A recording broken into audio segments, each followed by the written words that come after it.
Hello aspirants, कैसे हो आप सभी? I hope you are good. Welcome back to demand classes. तो आज हम स्टार्ट करते हैं अपना next topic, next chapter. Chapter हमने स्टार्ट किया है कल, लाइफ प्रोसेस इन एनिमल। ठीक है, तो बीच के अंदर हमारा छूट गया था क्योंकि फोन के अंदर कुछ इशू आ गया था, बीच में रह गए थे। तो हम अपना टॉपिक कर रहे थे स्मॉल इंटेस्टाइन, एलिमेंट्री कैनाल हम डिस्कस कर रहे थे। एलिमेंट्री कैनाल जो हमारी थी वो स्टार्ट होती है हमारे माउथ से और खत्म होती है हमारे एनएस के पास। ठीक है, तो एलिमेंट्री कैनाल के अंदर हमने क्या क्या टॉपिक किया बेटा? स्टार्टिंग में हमने किया माउथ के अंदर टीथ किया और टंग किया। टीथ और टंग का क्या काम होता है? टीथ जो होते हैं वो हमारे फूड को चीविंग करते हैं, क्रैशिंग करते हैं। देन टंग क्या करती है? टंग हमारे मुंह में जो स्लाइवा होती है, जो लार होती है, उसको फूड के साथ मिक्सिंग का काम करती है। उसके बाद उसको सॉफ्टन कर देती है ताकि जो फूड है वो इसोफेगस यानी कि जो हमारी फूड पाइप है उसके अंदर इजिली चला जाए। इसोफेगस के अंदर जाने से क्या होता है? मसल्स की कॉन्ट्रैक्शन रिलैक्सेशन होती है, वो क्या करती है? फूड को आगे सप्लाई करने में हेल्प करती है। क्लियर? इसोफेगस से हमारा जो फूड होता है वो स्टमक के पास जाता है। स्टमक जो एसेंशियल्स चीजें होती हैं उनको तोड़ देता है, ब्रेक डाउन कर देता है, जो उसको जरूरी होता है वो ले लेता है, एब्जॉर्ब कर लेता है। बाकी उसका जो HCLs है वो उसको न्यूट्रलाइज कर देता है। ठीक है, आगे सप्लाई करता है लीवर और जो पैनक्रियाज होते हैं, दो चीज होती है। ये दोनों ही स्मॉल इंटेस्टाइन के पार्ट नहीं है, दोनों ही इसोफेगस से ज्वाइंट होते हैं। ठीक है, लेकिन इन दोनों का जो डिस्कशन है वो हम स्मॉल इंटेस्टाइन के अंदर करते हैं। क्यों करते हैं? क्योंकि वो उसके पास में अटैच होते हैं। स्टार्ट करें स्मॉल इंटेस्टाइन। देखो, ये हमने स्टार्ट कर दिया था, कुछ ऐसा हमने डिस्कस किया था, लेकिन बीच में ही हमारा रह गया था, बंद हो गया था किसी रीजन से। तो आज हम उसको स्टार्ट करते हैं। चलो स्टार्ट करें।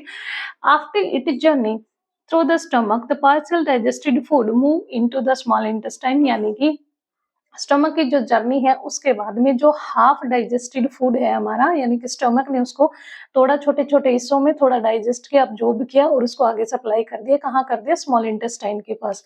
तो इसने बोला कि भाई स्टमक की जर्नी के बाद जो पार्शियली डाइजेस्टेड फूड है वो कहाँ चला गया? वो हमारा स्मॉल इंटेस्टाइन के पास चला जाता है।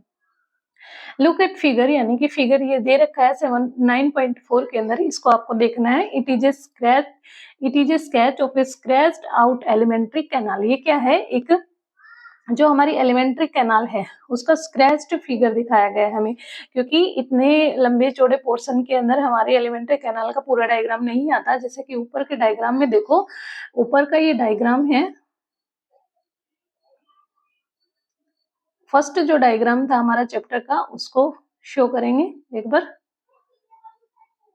ये होता है हमारा पूरा डायग्राम। ठीक है, तो इसके अंदर क्या दिखा रखा है? इसके अंदर दिखा रखा है कि भाई आपका माउथ से आपका जो पोर्शन है ये स्टार्ट होके लास्ट में एनएस तक आपका चला जाता है। माउथ के बाद oesophagus, food pipe, liver, stomach, pancreas, small intestine, large intestine, rectum और एनएस। तो ये हमारे बॉडी पार्ट होते हैं। अब ये जो इतना हिस्सा है, ये जो हिस्सा इसने दिखाया है, यानी कि यहाँ से लेके ये जो पोर्शन है ये इसने क्या किया? स्क्रैच किया है, उसको थोड़ा बढ़ा के, थोड़ा चौड़ा करके, लंबा करके उसको स्क्रैच्ड फॉर्म के अंदर आपको शो किया गया स्मॉल इंटेस्टाइन के अंदर। ठीक है, चलो स्मॉल इंटेस्टाइन के अंदर जो आपको दिखाया गया है हिस्सा ही आपको स्क्रैच करके दिखाया गया है।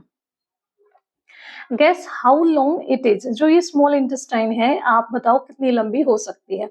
ठीक है, गैस करो कितनी लंबी होगी। You will surprised that although it is called small intestine, it is almost 6 meter long, almost twice the height of your classroom. आप लोग सरप्राइज्ड हो जाओगे ये जान के कि ये जो होती है इसको स्मॉल। पहली बात, अगर ये इतनी लंबी है, इसकी हाइट दे रखी है बेटा 6 मीटर, और ये कितनी लंबी बता रखी है? ये बता रखी है कि आपकी जो क्लासरूम है उसकी उसको 2 बार अगर आप हाइट के अंदर माप सकते हो, उतनी लंबी इसकी हाइट होती है। फिर हम इसको स्मॉल इंटेस्टाइन क्यों बोलते हैं? तो इसका आंसर मिलेगा हमें आगे। ठीक है, क्यों मिलेगा? क्योंकि जब हम लार्ज इंटेस्टाइन पढ़ेंगे तो पता चलेगा उसको लार्ज क्यों बोलते हैं, इसको स्मॉल क्यों बोलते हैं। ठीक है, आगे देखो। You will surprised to know that the small intestine is the longest part of the alimentary canal। और आपको ये जान के हैरानी होगी, सरप्राइज हो जाओगे कि स्मॉल इंटेस्टाइन है वो आपकी एलिमेंट्री कैनाल का सबसे लॉन्गेस्ट पार्ट है। यानी कि नाम इसका स्मॉल इंटेस्टाइन है, लेकिन ये जो पार्ट है ये आपका एलिमेंट्री कैनाल का सबसे लंबा पार्ट है। क्लियर। आगे देखो, small intestine receive digestive secretion from three sources, the inner lining of the small intestine itself and two more structure associated with the alimentary canal, the liver and the pancreas. देखो क्या बताया इसने कि भाई ये जो डाइजेस्टिव एलिमेंट्री जो canal है, जो सॉरी स्मॉल जो इंटेस्टाइन है, ये क्या करती है, ये डाइजेस्टिव सीक्रेशन को रिसीव करती है थ्री सोर्सेज से। कौन कौन से? एक तो इसकी खुद की इनर लाइनिंग होती है, दूसरा लीवर से, तीसरा पेनक्रियास से, जो कि डायरेक्टली अटैच्ड होते हैं इसोफेगस से, लेकिन पार्ट इसी में कन्वर्ट कर देते हैं, ठीक है, अटैच कर देते हैं इसको। द लीवर सीक्रेट बाइल, जो बाइल जो लीवर है वो क्या करता है, बाइल को सीक्रेट करता है, ठीक है, which is medley basic in the nature, यानी कि जो बाइल्स इस लीवर ने सीक्रेट किया है उसका बेसिक नेचर होता है क्षारीय होता है। Recall the neutralisation reactions in chapter exploring substance acidic, basic and neutral. आपको याद करना होगा, जो न्यूट्रलाइजेशन चैप्टर आपने पढ़ा था उसके अंदर आपने क्या पढ़ा था, एसिड, बेस और न्यूट्रल। न्यूट्रलाइजेशन क्या होता है, न्यूट्रलाइजेशन होता है बट एसिड को बेस में मिला देंगे तो वो न्यूट्रल हो जाते हैं दोनों, ठीक है, तो न्यूट्रलाइजेशन हो गया। Bile neutralise acid present in food moving down from the stomach and break down fat into tiny droplet making it digestion easier. अब बाइल का क्या काम है, बाइल क्या करेगा, न्यूट्रलाइज कर देगा। पहले तो उसके अंदर एसिड प्रेजेंट होता है बाइल के अंदर, तो बाइल क्या करेगा, उसको न्यूट्रलाइज कर देगा, ठीक है।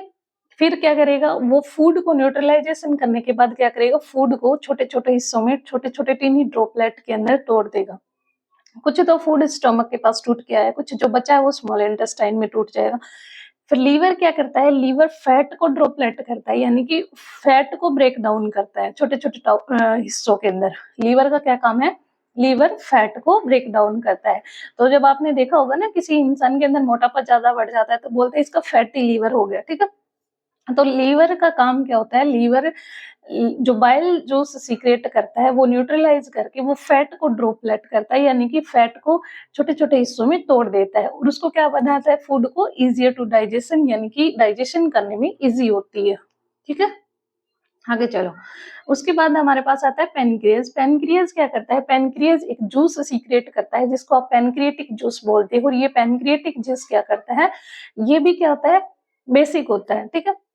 और ये क्या करेगा, ये भी न्यूट्रलाइज करेगा एसिड के साथ, जो कि फूड के अंदर एसिड प्रेजेंट है तो एसिड के अंदर बेस मिक्स होगा तो दोनों को न्यूट्रलाइजेशन कर देगा, ठीक है। फिर ये क्या करेगा, देखो additionally pancreatic secret pancreatic juice, जो पेनक्रियाज होती है वो सीक्रेट करती है पेनक्रिएटिक जूस को, जिसके अंदर which is also basic in the nature, वो बेसिक होता है नेचर्स के अंदर। Help neutralise acid present in the food, जो कि हेल्प करता है न्यूट्रलाइजेशन करने में, क्योंकि फूड के अंदर एसिड प्रेजेंट है। पेनक्रियाज पेनक्रिएटिक जूस रिलीज करता है जो बेसिक होता है, तो दोनों मिक्स करके क्या बनाएंगे, न्यूट्रलाइजेशन, ठीक है। उसके बाद क्या होगा, एडिशनली जो पेनक्रिएटिक जूस है वो क्या करेगा, also break down carbohydrate. Liver ने लीवर ने फैट को ब्रेक डाउन किया, ठीक है। पैनक्रियाज किसको ब्रेक डाउन करा है, कार्बोहाइड्रेट को, प्रोटीन को और फैट को, तीनों को, ठीक है। तो additionally pancreatic juice also break down carbohydrate, protein and fat. तो पैनक्रिएटिक जूस जो होता है वो कार्बोहाइड्रेट, प्रोटीन और फैट तीनों को ब्रेक डाउन करता है। The digestive juice secrete by the wall of the small intestine further break down fat, protein and partial digested carbohydrate into simpler form. तो डाइजेस्टिव जूस सीक्रेट हुआ है wall of the small intestine, यानी कि small intestine की जो inner lining है, जो wall है उसकी, उससे वो क्या करेगी, वो फर्दर डिवाइड करेगी या ब्रेक डाउन करेगी किसको, प्रोटीन को, कार्बोहाइड्रेट को और फैट को, ठीक है। पार्शियली डाइजेस्टेड कर देगी और उसका अब्जॉर्प्शन भी करना स्टार्ट हो जाता है स्मॉल इंटेस्टाइन के अंदर ही, और ये सिंपलर फॉर्म में सारी चीजों को बना देती है, ठीक है। क्लियर यहाँ तक। आगे देखो, the digestion nutrient pass on the small intestine into the blood present in the blood vessel found in the wall of the small intestine। अब ये जो डाइजेशन हुआ है न्यूट्रिएंट का, ये क्या करेंगे, पास कर देंगे कहाँ, स्मॉल इंटेस्टाइन से जो ब्लड वेसल्स होते हैं, जो ब्लड्स होते हैं उसके अंदर, ब्लड के अंदर जो ब्लड वेसल्स होती है वहां पे इनको पास कर देंगे, ठीक है, जो कि जो स्मॉल इंटेस्टाइन है उसकी वॉल के अंदर प्रेजेंट होते हैं। अब यहाँ पे क्या होगा, यहाँ पे जो हमारे फूड है उसको, जो उसका अब्जॉर्प्शन होगा, जो कि टूटा है किसके अंदर, प्रोटीन, फैट और कार्बोहाइड्रेट। ये सारी चीजें अब क्या करेंगी, ये अब्जॉर्ब हो जाएंगी इनर लाइनिंग के दौरान, ठीक है, इंटेस्टाइन में। इनर लाइनिंग में क्या है, ब्लड वेसल्स, ब्लड है, ब्लड वेसल्स तक पहुंच पाएगा। ब्लड वेसल्स क्या करेंगी, उसको अब्जॉर्ब करेंगी, इनर लाइनिंग वाली जो ब्लड वेसल्स हैं वो उसको अब्जॉर्ब करेंगी और उनको आगे सब न्यूट्रिएंट्स को अब्जॉर्ब करने के बाद वो क्या करेंगी, उनको आगे सप्लाई करती रहेंगी, ठीक है। आगे देखो, how are these nutrient absorbed from the small intestine. ये जो न्यूट्रिएंट्स होते हैं ये कैसे अब्जॉर्ब होते हैं स्मॉल इंटेस्टाइन से। The inner lining of the small intestine is thin and has thousand of finger like projections. अब ये देखो डायग्राम के अंदर ये इनर लाइनिंग दिखा रखी है स्मॉल इंटेस्टाइन की, जो कि 0.5 mm की होती है, ठीक है। इसके अंदर क्या करते हैं, फिंगर लाइक प्रोजेक्शंस होते हैं 1000 नंबर के अंदर, जिनको हम विलाई बोलते हैं, ठीक है। विलाई किसको बोलते हैं, विलाई हम बोलते हैं ये फिंगर लाइक प्रोजेक्शंस ऐसे होते हैं, ठीक है। जैसे हमारी उंगलियां दिखाई देती हैं ऐसे फिंगर लाइक प्रोजेक्शंस होता है।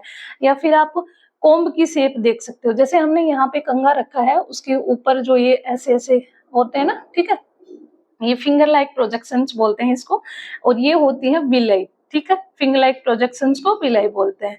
तो ये क्या करते हैं, ये जो हमारा सरफेस एरिया होता है, न्यूट्रिएंट्स अब्जॉर्प्शन का एफिशिएंट सरफेस जो होता है उसको इंक्रीज कर देती है। देखो, the inner lining of small intestine is thin and has thousand of finger like projection.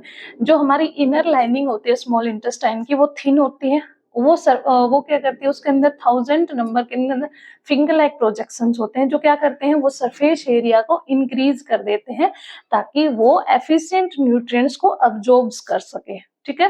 Clear, आगे देखो, these finger-like projections allow the digested nutrients to pass into the blood। और ये जो finger-like projections अभी जो मिली हैं हमें, ये क्या करेंगी, इन nutrients को पास कर देंगी कहाँ पे, ब्लड के पास, ठीक है।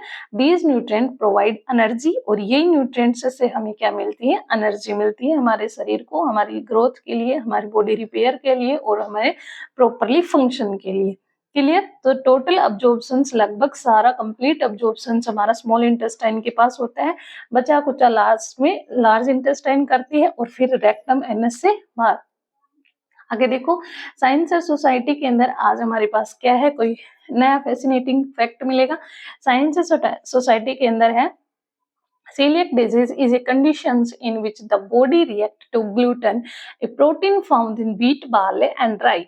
अब ये डिजीज है, सीलियक डिजीज है, जो कि कैसे होती है कि बॉडी रिएक्ट करती है जब बॉडी के अंदर ग्लूटेन जाता है, ठीक है। ए प्रोटीन फाउंड इन व्हीट, यानी कि ग्लूटेन एक प्रोटीन होती है जो कि प्रेजेंट होती है किसमें, व्हीट, बार्ले और राई के अंदर।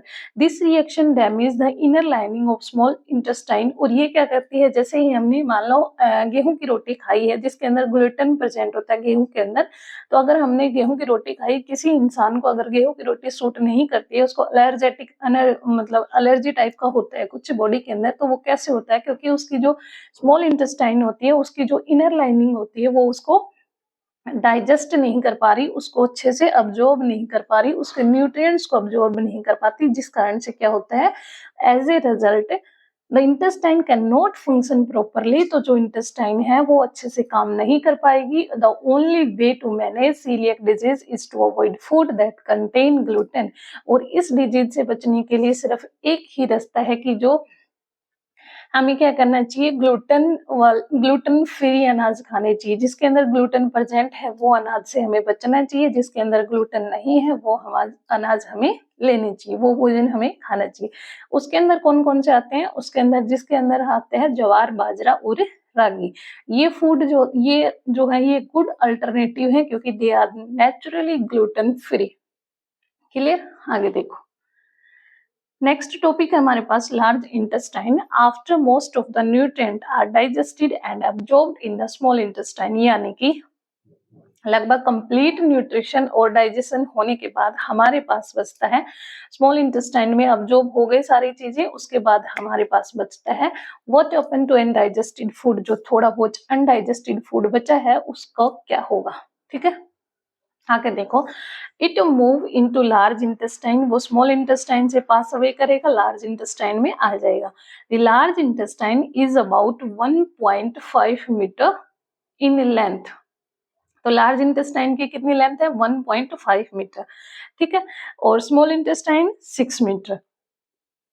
It is shorter than the small intestine, ये छोटी है स्मॉल इंटेस्टाइन से, then why is it called it the large intestine, फिर भी हम इसको लार्ज इंटेस्टाइन क्यों बोलते हैं, क्योंकि ये छोटी है और स्मॉल इंटेस्टाइन की जो हाइट है वो 6 मीटर है, इसकी है 1.5, तो ये क्या हुई, ये छोटी हुई स्मॉल इंटेस्टाइन से, फिर भी हम इसको लार्ज इंटेस्टाइन क्यों बोलते हैं, तो इसका कारण क्या है, इसका कारण ये है बेटा, क्योंकि ये लंबाई में तो छोटी है लेकिन ये चौड़ाई में ज्यादा है, यानी कि wider than the small intestine. Small intestine की हाइट है 6 मीटर जबकि लार्ज इंटेस्टाइन 1.5 मीटर है, लेकिन ये क्या है, स्मॉल इंटेस्टाइन से वाइडर है, ठीक है।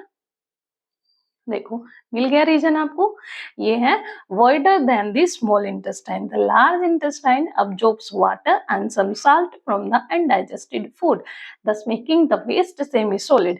जो लार्ज इंटेस्टाइन है वो अब क्या करेगी, फूड तो न्यूट्रिएंट्स तो सारे अब्जॉर्ब हो गए स्मॉल इंटेस्टाइन के अंदर, ब्लड के अंदर चले गए, ब्लड वेसल से बॉडी में सप्लाई हो गई और ये रिवर्सिबल जो प्रोसेस है ये कंटिन्यू चलती रहेगी, ठीक है। अब लार्ज इंटेस्टाइन के पास क्या बच गया, लार्ज इंटेस्टाइन क्या करेगी, वाटर का अब्जॉर्प्शन करेगी, दूसरा कुछ जरूरी साल्ट जो हमारी बॉडी के लिए जरूरी होते हैं, हमारे फूड को, जो अनडाइजेस्टेड फूड है उससे जो साल्ट है उनको ले लेंगे, ठीक है, वो क्या करेंगे, और उसके बाद वो सेमी सॉलिड वेस्ट बना देगी, ठीक है। यहीं से हमारा जो वेस्ट बनता है वो सेमी सॉलिड बनता है, सेमी सॉलिड ही होता है, ठीक है, क्योंकि आपने देखा होगा जो वेस्ट मटेरियल होता है वो सेमी सॉलिड होता है, वाटरी नहीं होता, ठीक है। This semi solid waste is called stool, और ये जो सेमी सॉलिड वेस्ट होता है इसको हम क्या बोलते हैं, stool. The stool is then stored in the lower part of large intestine called rectum.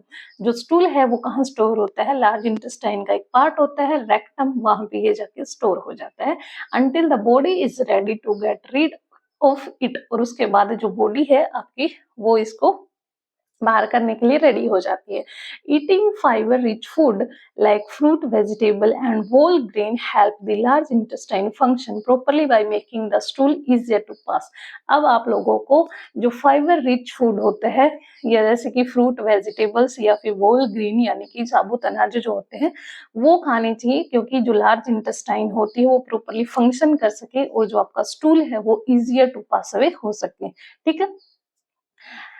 Finally it is expelled through the NS, और उसके बाद जो ये वेस्ट मटेरियल होता है ये एनएस के थ्रू एक्सपेल कर दिया जाता है, इस प्रोसेस को आप क्या बोलते हैं, इजेशन बोलते हो, ठीक है, क्या बोलते हो, इजेशन बोलते हो, ठीक है। This is how your body remove the waste, it does not need keeping your healthy, अगर this is how your body remove the waste, it does not need keeping your healthy, और ये आपके healthy process के लिए जरूरी होता है। Is not it fascinating how digestive system work absorbing nutrient from the food and eliminating waste. अब इसने बोला कि कैसे ये कैसे जो डाइजेस्टिव सिस्टम है वो काम करता है, अब्जॉर्ब करता है न्यूट्रिएंट को, फूड को, और एलिमिनेटेड करता है वेस्ट मटेरियल को, ठीक है। ये एक फैसिनेटिंग फैक्ट है, मतलब फैसिनेटिंग तथ्य बोल सकते हो। अब देखो फैसिनेटिंग फैक्ट के अंदर आज हमारे पास क्या है, the large intestine contain various small living organism such as bacteria that help in digestion. जो लार्ज इंटेस्टाइन होती है उसके पास बहुत सारे स्मॉल लिविंग ऑर्गेनिज्म होते हैं जो कि बैक्टीरिया होते हैं, ठीक है, वो क्या करते हैं, हेल्प करते हैं डाइजेशन के अंदर। They help in keeping our digestive system healthy, और ये हमारा जो डाइजेस्टिव सिस्टम है उसको हेल्दी रखने में भी हेल्प करते हैं। ये क्या करते हैं, they break down undigested food specially fibre and produced essential nutrient. ये क्या करते हैं, जो अनडाइजेस्टेड फूड होता है स्पेशली जो फाइबर रिच फूड होता है उसको क्या करते हैं, उससे एसेंशियल्स न्यूट्रिएंट्स को अब्जॉर्ब कर लेते हैं। Fibre rich food and specially fermented food, जो फाइबर रिच फूड होता है जैसे कि, और जैसे फ्रूट खाते हैं, सलाद खाते हैं, वो फाइबर रिच होता है, एंड स्पेशली फर्मेंटेड फूड, और जैसे कि फर्मेंटेड फूड जिसके अंदर दही हो गया, बटर मिल्क हो गया, श्रीकंद, कंजी, पिकल्स, गुलकंद, ओपोटी बात ये क्या है, जैसे कि इडली डोसा का समझ लो, बेसिकली इडली डोसा का फर्मेंटेड कैसे करते हैं, जैसे कि हम रात को उसको भिगो के रखते हैं, फिर उसको पीस के उसके अंदर दही मिला के पूरी रात उसको सोक करने के लिए रख देते हैं, तो वो सुबह जब देखते हैं तो वो आटा, वो जो बटर होता है वो फूला हुआ मिलता है, यानी कि फर्मेंट हुआ मिलता है। तो उसके अंदर बहुत ज़्यादा गुड बैक्टीरिया भी होती हैं, ठीक है? तो ये गुड बैक्टीरिया क्या करती हैं, ये हमारे डाइजेशन सिस्टम के लिए और हमारी हेल्थ के लिए अच्छे होते हैं, ठीक है? तो कभी-कभी देखा होगा कि कभी बोलते हैं ना कि भई बच्चे को ज़्यादा एंटीबायोटिक मत दिया करो, क्योंकि हमारे पास हमारी बॉडी के अंदर गुड बैक्टीरिया भी होते हैं, बैड बैक्टीरिया भी होते हैं। अगर हम ज़्यादा एंटीबायोटिक देते हैं तो ये बैड बैक्टीरिया के साथ-साथ जो गुड बैक्टीरिया होते हैं उनको भी डिस्ट्रॉय कर देते हैं। क्लियर? आगे चलो। साइंस और सोसाइटी के अंदर क्या है हमारे पास, the importance of digestion in maintaining good health has been recognised for century, यानी कि जो डाइजेशन गुड हेल्थ के लिए जो डाइजेशन की प्रोसेस है वो हमें सेंचुरी से पता है। The Charaka Samhita an ancient Ayurvedic text highest the role of specially digest food and Judius used to spice like gingers, black pepper and cumin to enhance digestive, यानी कि जो हमारी बुक है चरस संहिता, जो कि पहले जो आयुर्वेदिक टेक्स्ट थे उसके अंदर हाईलाइट किया गया है कि जो डाइजेस्टेबल फूड होते हैं जिनके अंदर जुडिशियस यूज जिसके, जैसे कि हमारे अचार जिसको आप बोलते हैं, स्पाइसेस जैसे जिंजर हो गया, ब्लैक पेपर हो, क्यूमिन हो गया, कुछ अच्छा सॉरी मसाले स्पाइसेस जो होते हैं हमारे, जैसे कि अदरक हो गई, काली मिर्च हो गई, क्यूमीन हो गई, ये सारी चीजें क्या करती हैं, ये एनहांस करती हैं, यानी कि बढ़ाती हैं हमारे डाइजेस्टिव प्रोसेस को, यानी कि डाइजेशन की जो प्रक्रिया होती है उसको इजी करते हैं, फूड को डाइजेस्ट करने में हेल्प करती हैं। Advance in science in the area of nutrition also emphasis eating meals at proper timing, practicing mindful eating and avoiding overeating as key factor in maintaining digestive health, यानी कि जो कि हमारा एडवांस अब जो साइंस आया उसके अंदर हमें ये बताया गया है कि हमें प्रॉपरली टाइम पे खाना खाना चाहिए, प्रॉपरली मील लेना चाहिए, प्रैक्टिस माइंडफुल रहना चाहिए, माइंडफुल ईटिंग करनी चाहिए, अवॉइड करनी चाहिए, ओवर ईटिंग से ज़्यादा खाने से बचना चाहिए, और यही सारी चीज़ें क्या है हमारी डाइजेस्टिव हेल्थ के फैसिनेटिंग फैक्टर, यानी कि हमारे मेंटेनिंग हमारी हेल्थ को सही रखने के तरीके हैं, ठीक है? आगे देखो, क्वेश्चन आता है कि भाई do all animal digest food the same way as human do, क्या जैसे कि ह्यूमन बीइंग के अंदर डाइजेशन हुआ है ऐसे ही सभी एनिमल्स के अंदर डाइजेशन होता है? तो नहीं, ये हमने कल भी बताया था, सभी का बॉडी स्ट्रक्चर अलग है, एनिमल्स का सभी का अलग अलग पार्ट है, बॉडी पार्ट अलग, डाइजेशन सिस्टम है सभी का, तो सभी का अलग अलग होता है। तो अभी हमने किया कंप्लीट हमारा ह्यूमन सिस्टम का डाइजेस्टिव सिस्टम, यानी कि एलिमेंट्री कैनाल से लेके एनएस तक का। अब हम आगे करते हैं एनिमल्स के अंदर, जैसे कि कौन कौन से एनिमल दे रखे हैं। क्वेश्चन हमारे पास आया है, I have see cow keep chewing the food even when they are not actively grazing or eating anything, why? इसने बोला कि भाई आप लोगों को सभी को पता है, आपके घरों में सभी के में गाय होगी, भैंस होगी, या फिर गौशाला वगैरह में कहीं ना कहीं किसी न किसी तो देखी है कि भाई इसने बोला कि जो काऊ है वो चीविंग करती रहती है, फूड को चबाती रहती है, जबकि वो एक्टिवली खा भी नहीं रही, घास भी नहीं खा रही, कुछ भी एनीथिंग नहीं खा रही, नहीं कर रही, बैठी है, बैठी बैठी भी चीविंग कर रही है, यानी कि अपने मुंह को चला रही है, जो जुगाली जिसको बोलते हो वो करती है। तो ये क्वेश्चन है कि कैसे, डायग्राम में देखो, देखो गाय है हमारे पास, इसके अंदर इसके मुंह से फूड गया, फूड जाने के बाद कहा इसोफेगस, इसोफेगस से डायग्राम में दिखा रखा है पेनक्रियाज, पेनक्रियाज के बाद स्मॉल इंटेस्टाइन, नीचे र्यूमेन। क्लियर? आगे देखो, grass eating animal such as cow, यानी कि घास खाने वाले एनिमल हैं जिनके अंदर काऊ और बफेलो है, ये क्या करते हैं, partially chew the grass and swallow it into their stomach, ये आधा चबा के और उसको निगल जाते हैं सीधा का सीधा, ठीक है, और वो उनके स्टमक के अंदर चला जाता है। In the stomach partially digested digestion of food take place, उनके स्टोमक में पार्सली डाइजेशन होता है फूड का। The partial digested food is brought back to the mouth for gradual chewing, यानी कि जो आधा पचा भोजन है वो क्या करेगा, तब ये फूड खा लेंगे और तब ये किसी भी सिचुएशन में होंगे, बैठे हैं, खड़े हैं, कैसे भी, तो वो जो पार्शियली डाइजेस्टेड फूड है वो क्या करेगा, वापस इनके मुंह में आ जाता है और वो उनको चीविंग करते रहते हैं। ठीक है, आगे देखो, the partially digested food is brought back to the mouth for gradual chewing, और दोबारा से उनके मुंह में आ जाता है चीविंग करने के लिए। This process is called rumination, और ये जो प्रोसेस होता है, यानी कि पहले इन्होंने चबाया, चबाने के बाद इन्होंने निगल लिया उसको, सीधा वो चला गया स्टमक के पास, स्टमक के बाद से वापस मुंह के अंदर आ जाता है, फिर इसको चीविंग करते हैं, और इस प्रोसेस को क्या कहते हैं, रूमिनेशन कहते हैं। And these animal are called ruminant, और ऐसे जो एनिमल, यानी कि ये जो प्रोसेस जिन एनिमल्स के अंदर होता है उनको हम रूमिनेंट एनिमल बोलते हैं।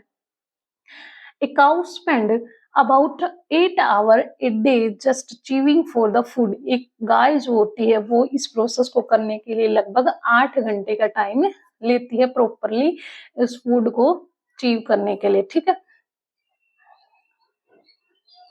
the thoroughly chewed food again pass down alimentary canal for further digestion, और ये जो चीविंग फूड है ये क्या करेगा, दोबारा से एलिमेंट्री कैनाल के पास चला जाता है डाइजेशन के लिए। क्लियर, ये हमारा गाय का था। इसी प्रकार हमारे बेफेलो का होता है, बेफेलो भी रूमिनेंट एनिमल्स के अंदर आती है। नेक्स्ट है हमारे पास बर्ड का। देखो, bird do not have teeth but they have chambers called gizzard. Bird जो होते हैं उनके पास कोई टीथ नहीं होते, लेकिन उनके पास एक चैम्बर होता है जिसको आप क्या बोलते हो, गिजार्ड बोलते हो।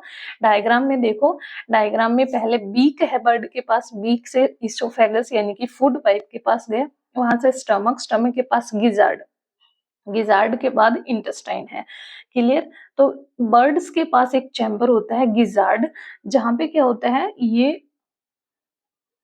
ये वाला जो हिस्सा है बर्ड का, ये क्या है, ये गिजार्ड में आता है।